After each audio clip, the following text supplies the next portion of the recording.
Hello, I'm Mark Chen. I'm a fellow in CIFAR's Gravity in the Extreme Universe program. And tonight I'm going to tell you about how we're exploring the dark universe from 2 kilometers underground. So let me start with the composition of the universe on this first slide. So since the dawn of civilization, mankind has sought to understand what are the fundamental constituents of the world around us. What are the elements, fire, air, water, earth, from antiquity. The Greeks introduced the concept of the atom. Chemistry brings us the periodic table of the elements. Particle physicists develop a standard model of the elementary particles. And cosmology and astrophysicists have observed the properties of the galaxies and in the cosmos, as well as the cosmic microwave background, the imprint of the radiation from the Big Bang, looking at the universe's earliest baby pictures in order to understand that this is the composition of the universe, that the universe is made up of something called dark energy, which I won't be able to describe tonight, and that's the dominant composition component of the universe. There's something called dark matter, which I'll try to describe for you. And the ordinary matter, that the particles that we understand, that make up the stage, that make up the telespark center, that make up you and I, that's only 5% of the universe. And so what is this dark matter? We have evidence for dark matter from this image, but also from many observations in astrophysics. This image is actually a composite of 3 different images. There are galaxies that are in the background, an image, and overlaid in red is an image in the X-ray showing hot gas that resulted when 2 galaxy clusters billions of years ago have passed through each other, and the resulting interaction of the gas gave rise to that signature that's observed.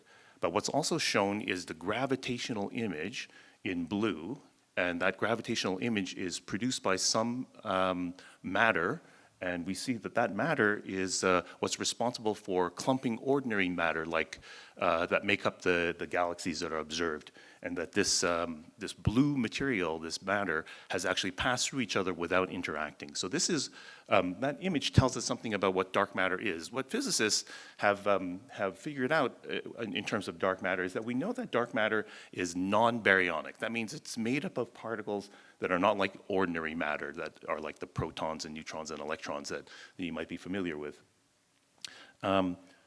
Physicists know that the dark matter is very weakly interacting because it appears to be collisionless, so that its interactions are purely gravitational as far as the observations that we can make.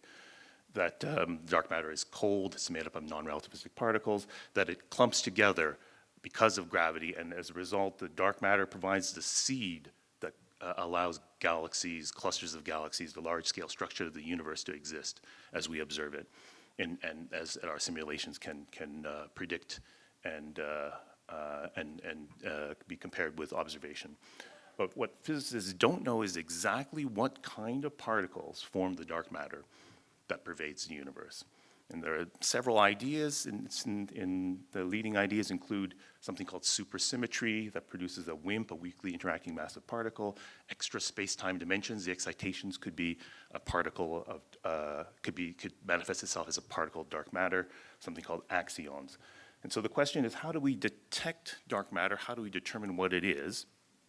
And on this slide, it's a simplified overview of the ideas that particle theorists have about dark matter. And it shows that there's many, many ideas. And I'll point out, actually, this slide comes from 2013. And that's 7 years ago. In the 7 years, we haven't simplified this any further. So still, our picture from theory is like this.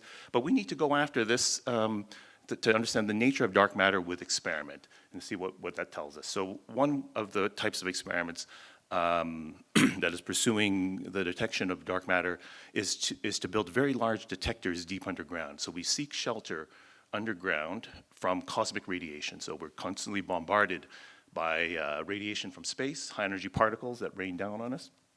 And so we go deep underground, and so that these particles will be screened by the material above.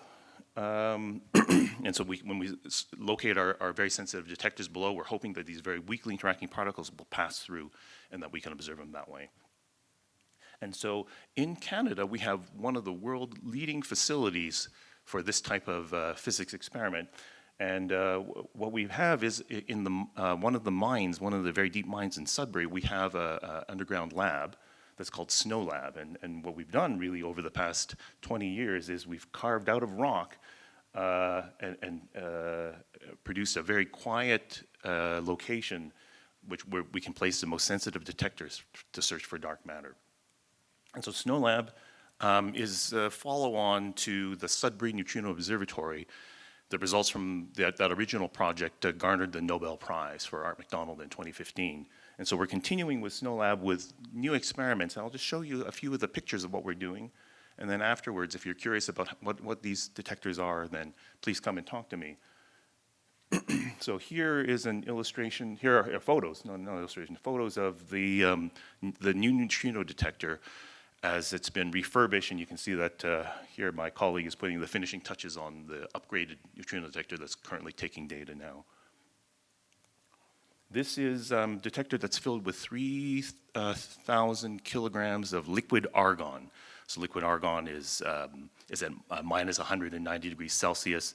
It's argon is a gas that's abundant in ordinary air, and when you cool it down to those temperatures, when you liquefy it, it becomes a detector that then produces flashes of light that can be very distinctive between interactions of dark matter and ordinary matter.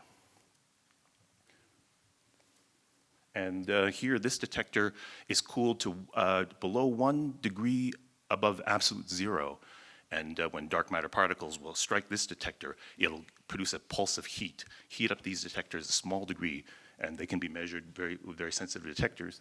And we're also hoping with this installation being installed in Snow Lab in the next few years that we'll try to detect dark matter that way. And so the quest to understand the nature and composition of the universe continues, and I think there's light at the end of the tunnel. Thanks very much.